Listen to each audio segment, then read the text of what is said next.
Hi, Veronica. Could you describe your academic background for us? Yes, sure. So I would say that I have rather a classical academic background in philosophy.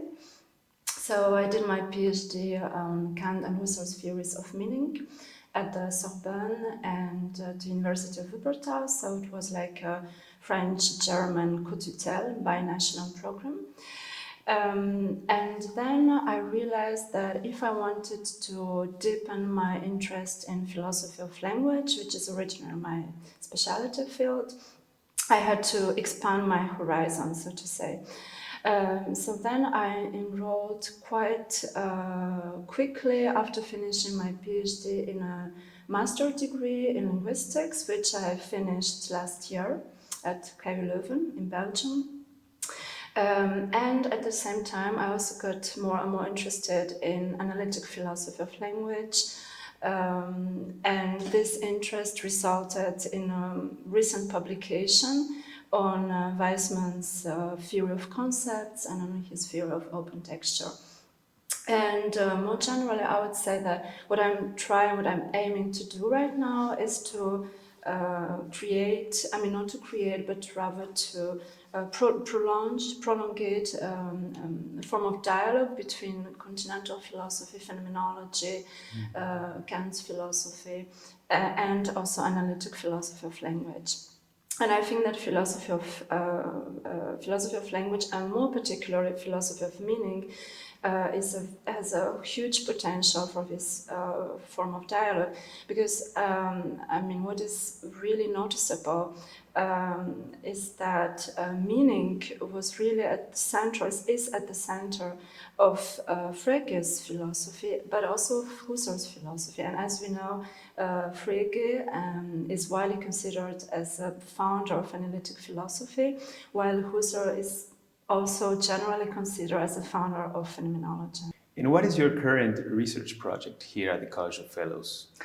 So currently here at the college, I am developing a project on the epistemology of the idea of universal grammar, as it has been developed in contemporary linguistics, more particularly in generative linguistics, founded by Noam Chomsky.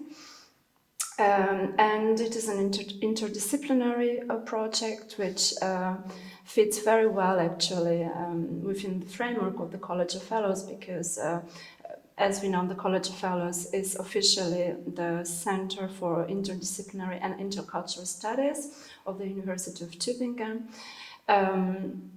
And what I'm trying to figure out is why this idea, so the question whether there is a universal grammar or there is no universal grammar which would be shared by all human languages and would be innate.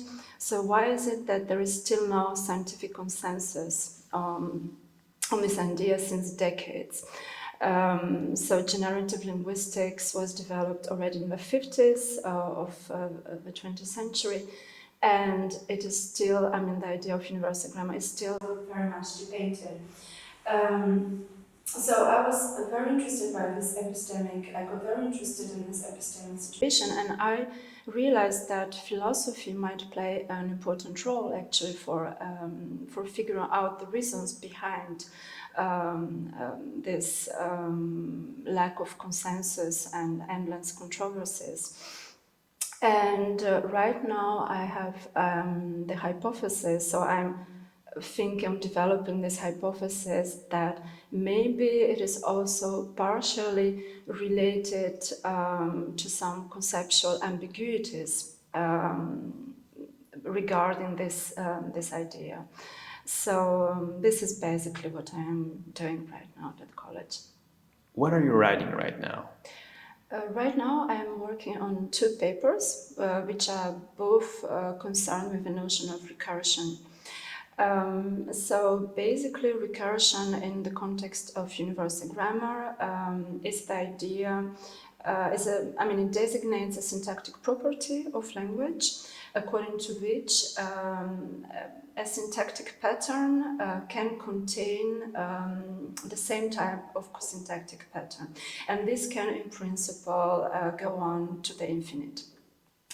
And why I'm so concerned right now with this notion is because it's at the core of the latest version of generative linguistics, namely the minimalist program, which was developed or started to be developed after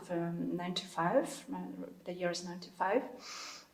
And so following the minimalist program, the only universal feature of all human languages is recursion. And it was immediately very criticized, notably by Daniel Everett, because he argued that there is at least one human language, namely Pirawa. This is a language spoken by an ethnic human group from the Amazons. Well, according to him, this language lacks recursion. And as far as I know, there have been also other studies which go in the same direction with other languages.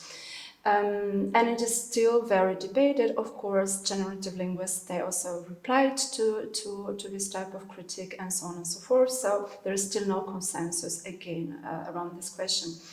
And I actually realized that there might be some ambiguities around the notion of recursion, which maybe also explains why it was possible for Everett, for instance, to criticize this idea.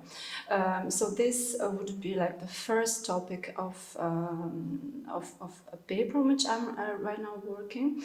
And the second paper tackles the question whether recursion can be generally considered as a universal and essential feature of human language.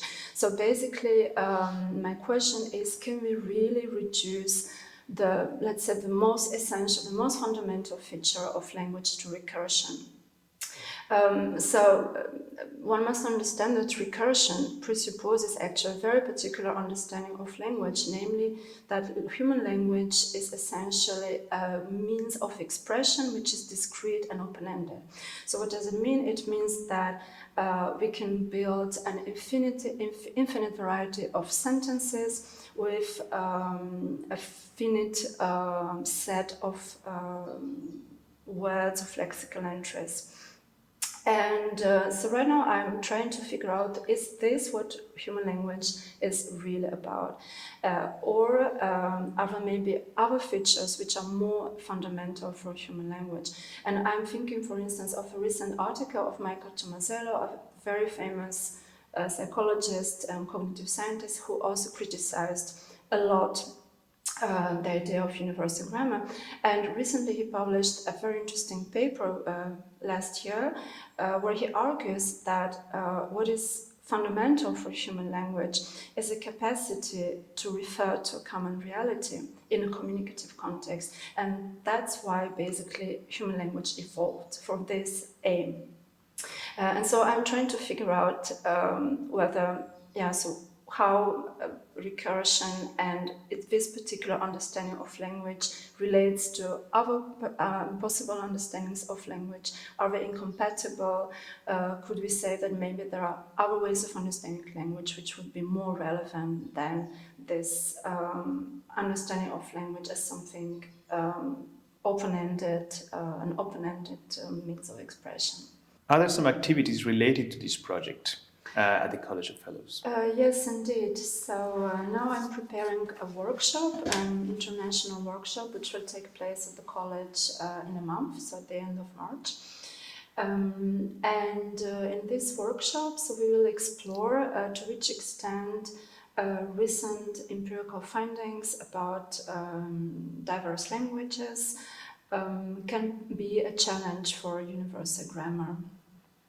And this workshop will be interdisciplinary, so it will gather philosophers, linguists, but also cognitive scientists.